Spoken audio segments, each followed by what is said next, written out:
Bien, la siguiente intervención corre a cargo de Andrés Foix Palop. Andrés Foix es profesor titular de Derecho Administrativo de la Universidad de Valencia y lleva por título Transparencia, Participación y Procedimiento de Elaboración de Disposiciones Reglamentarias.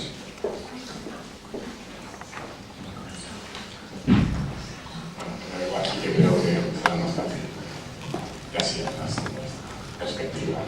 Bien, muchas gracias en primer lugar a la organización de este congreso que, como ya llevamos 2 días casi y estamos al final, se puede decir que ha sido realmente interesante y vamos, ha sido muy instructivo además para mí, para aprender. Pues, gracias por haber sido invitado y también gracias a los organizadores, especialmente a Ángela, que claramente es esencial para que todo vaya bien.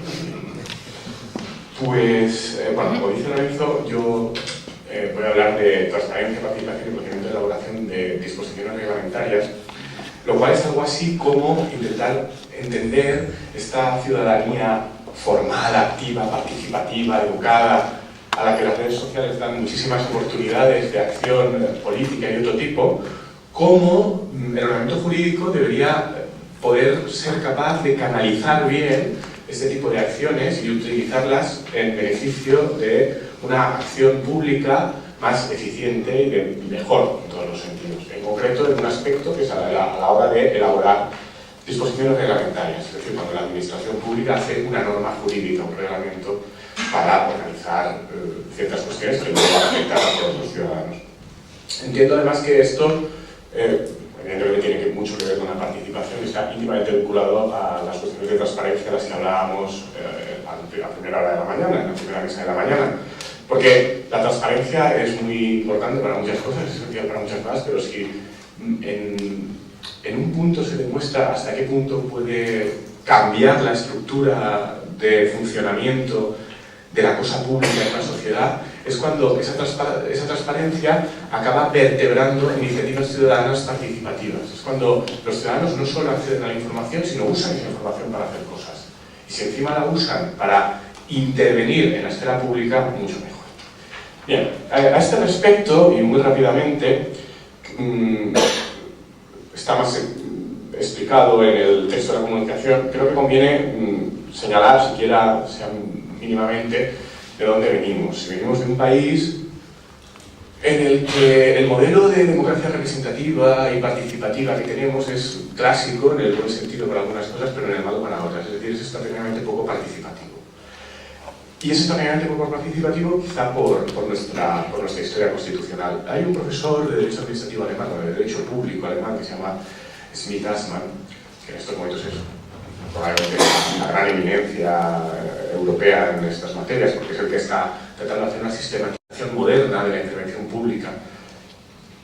Y además se está ocupando del derecho europeo y de las dinámicas del derecho europeo. Entonces él ha intentado hacer un esfuerzo de cartografía de los distintos sistemas de derecho público europeos. Y ha identificado una serie de factores, en concreto son 12 si no recuerdo mal, a partir de los cuales los distintos sistemas de organización pública en los distintos países de Europa Occidental se pueden ir diferenciando. Y es muy entretenido ir viendo en esa cartografía cómo queda España.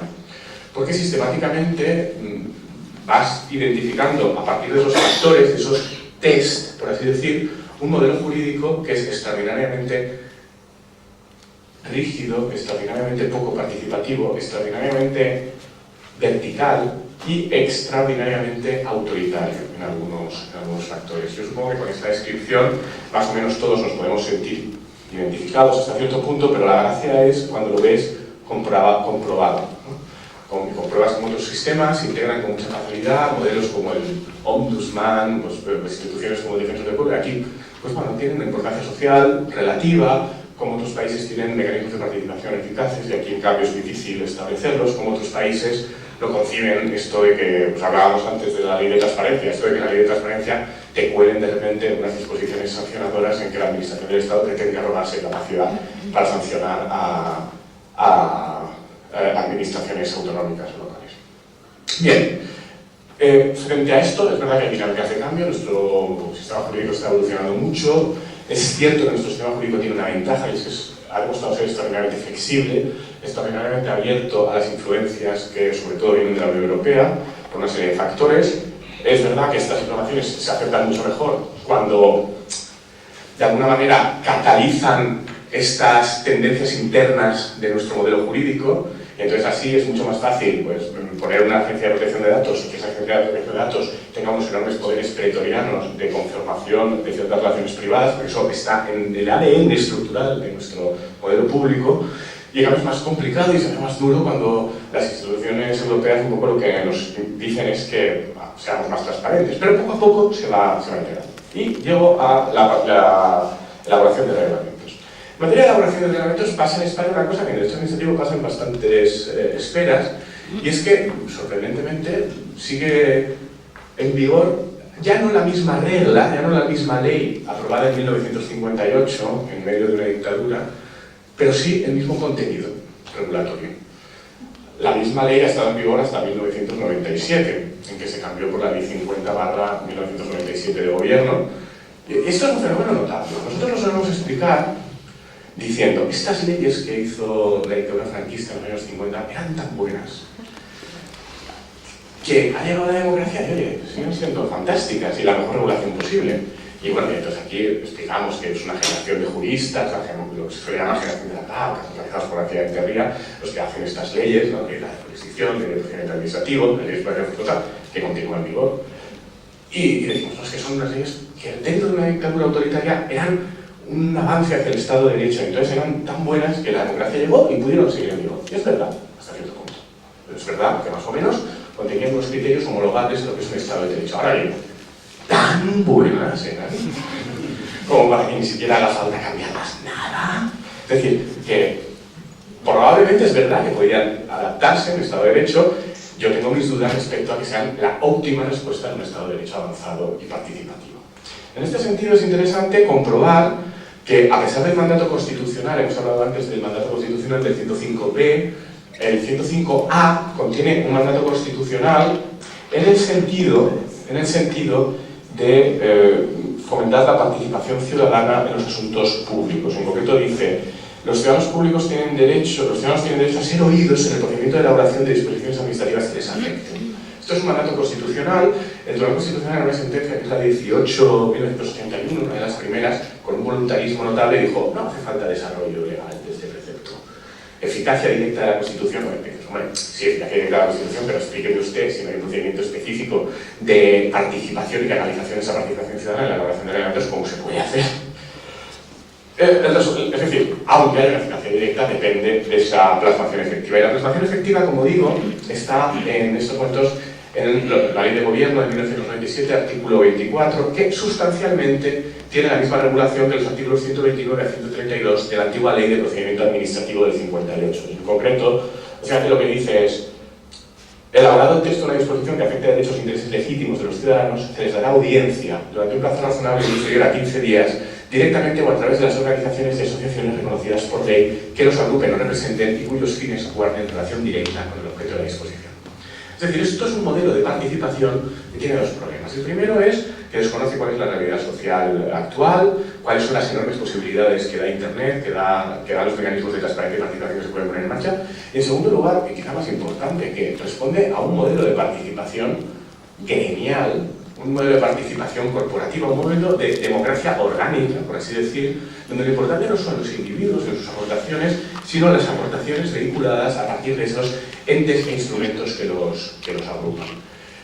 Tiene además enormes problemas prácticos. El primero es que, tras unas vacilaciones iniciales, porque este país es así, estoy hablando de 1997, es decir, 20 años después de la aprobación de la Constitución, la jurisprudencia empezó a ponerse de acuerdo que este artículo, si decía que era obligatorio hacer esto, pues habría que entender que era obligatorio, pero costó, Es decir, porque ya detrás hay una jurisprudencia donde hay iniciales vacilaciones, pero luego ya nos ponemos de acuerdo en que efectivamente es obligatorio. Y entonces se empiezan a producir fenómenos extraños. El primero es que, claro, como es obligatorio, como se te olvide convocar a alguien a ese trámite de audiencia, te anulan el procedimiento y te anulan el reglamento. ¿Cómo responden a esto los tribunales? Haciendo malabarismos para dejar que las disposiciones sigan en vigor y restringiendo enormemente, si ya el precepto es restrictivo, restringen más todavía la participación. Y solo si son colegios profesionales o asociaciones que han sido expresamente declaradas como obligatorias o cosas de esta naturaleza, entenderán que efectivamente es obligatorio. Pero buscan vías de escape, lo cual hace que el precepto rebase todavía más la participación y desconozca los perfiles en los que el 105A de la Constitución parecía que estaba entendiendo este derecho. Segundo problema, y es el más importante. ¿Por qué tenemos que funcionar a partir de un sistema tan restringido y de audiencia en vez de establecer sistemas participativos? Hay experiencias en las comunidades autónomas, porque esta sí que es una cuestión en la que no hay duda que las comunidades autónomas tienen competencia para regular cuál es el procedimiento de elaboración en sus casos, que son interesantes porque sí que son más amplias. Y bueno, pues podemos jugar, no tenemos por qué hacer trámite de audiencia. O no tenemos por qué hacer trámite de audiencia para todos. Si hacemos información pública, por ejemplo, sustituimos el trámite de audiencia por una información pública general, publicada en Internet, con un mecanismo de participación por Internet, tenemos muchas ventajas. Uno, más participación. Dos, nunca se van a anular el reglamento. Porque ya depende de que sean los ciudadanos los que lo hagan. Diremos, es que entonces esto desatiende a estas corporaciones de derecho público o asociaciones representativas que tradicionalmente eran tan importantes. Bueno, pues modulémoslo y digamos, no, pues al margen de que haya un trámite de información pública genérico y totalmente abierto, vamos a también establecer un sistema, por ejemplo, de sindicación o un sistema de suscripción con alertas, voluntario, y respecto de eso la administración pasa a estar obligada a informarles. Es decir, lo que hacen prácticamente en estos momentos casi cualquier empresa, casi cualquier colectivo que quiera fidelizar, por así decir, a la clientela, pues ¿por qué no lo puede hacer la administración? Esta participación es importante, no solo porque la administración le evita riesgos jurídicos, lo cual es un factor no desdeñable, sino porque en el fondo está contribuyendo a mejorar la información, los datos que tiene la administración sobre el fenómeno que está regulando y a darle ideas sobre cómo afrontarlos. Y siempre es bueno tener ideas, y es bueno atenderlas, y es bueno además que la ley te obligue a, por ejemplo, motivar las que atiendes y las que no. ¿Por qué? El procedimiento administrativo ha de velar no solo por los derechos de los ciudadanos, no solo por las garantías jurídicas de la actuación de las administraciones públicas, sino también por establecer un procedimiento que sea el más adecuado para que la decisión final haya podido contrastar todos aquellos factores y elementos a tener en cuenta y tenga un grado de acierto, si no total, sí tendencialmente el máximo posible. En este sentido, y con esto acabo, hay ya algunas experiencias, sobre todo de ámbito local, extremadamente interesantes a la hora de regular este tipo de manifestaciones. Por ejemplo, una manifestación clásica del poder reglamentario es el urbanismo. Bueno, el urbanismo sí que hay establecida una obligación de información pública y funciona bien, funciona mejor. Otra manifestación en muchos municipios son presupuestos participativos que se están haciendo y que normalmente llevan a resultados muy positivos. Bueno, para ver las experiencias concretas, si alguien tiene curiosidad, pues puede remitirse a la ponencia. Simplemente ya digo, lo que quería destacar es, tenemos ahora muchísimos medios tecnológicos, tenemos también una ciudadanía crecientemente más informada y más apta, tenemos y vamos a tener en breve algo más de transparencia, vamos a usarla para ir más allá, vamos a usar esa transparencia para que la participación se incremente y para con ello no solo mejorar la calidad de la democracia, sino mejorar la calidad de la acción jurídica de la administración. Muchas gracias.